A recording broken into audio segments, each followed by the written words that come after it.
Welcome back, everyone. Ready for another deep dive? Always. Great. Well, today we're heading all the way back to ancient China. Oh, wow. Ancient China. Love it. Yeah. We're going to be looking at the story of Gun. He was given this, well, kind of impossible task, Oh, that taming a massive, devastating flood. sounds like a big job. It was. Huh. And he fails. Spectacularly. But that's actually why we're talking about him today. I see. So it's a cautionary tale. Exactly. Huh. Because even though it's, an ancient myth, it actually has some surprising lessons about problem solving. Lessons that are still super relevant today. Okay, I'm intrigued. Let's hear it. So picture this, ancient China. Devastating floods are just ravaging the land. People are desperate. And Gun, well, he's this ambitious guy, really wants to make a name for himself, steps up and volunteers to try and control these floods. I bet the emperor was thrilled. Oh, absolutely. So impressed, in fact, that he gives Gun access to this magical soil. It's called Shirang. And get this, it's self-replenishing. So basically an unlimited resource. Yeah. You think. Problem solved. Right. Right. I mean, that's got to be the answer. Well, not so fast. See, Gun, he had this very specific approach. He was all about brute force containment. What do you mean?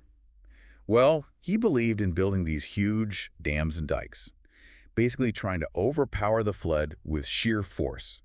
And he used that magical Shirang to constantly reinforce his structures. Oh, I get it. So he was just trying to block it. Yeah. But here's the thing, 9 years. 9 years he worked on this. And guess what?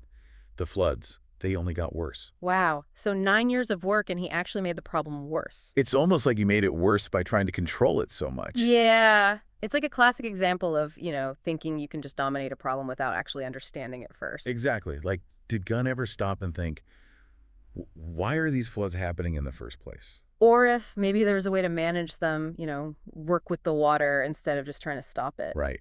And you know what? This kind of thinking, it got into some serious trouble.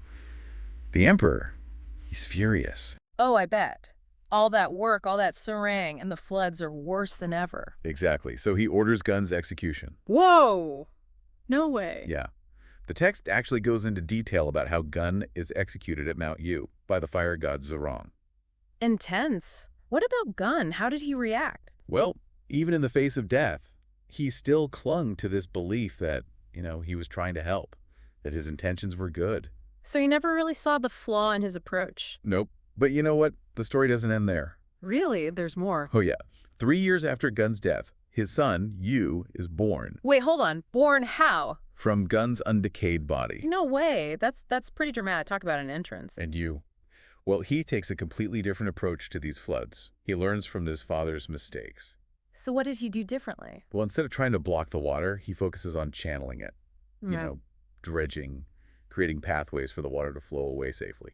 So instead of trying to fight the water, he worked with it. Exactly.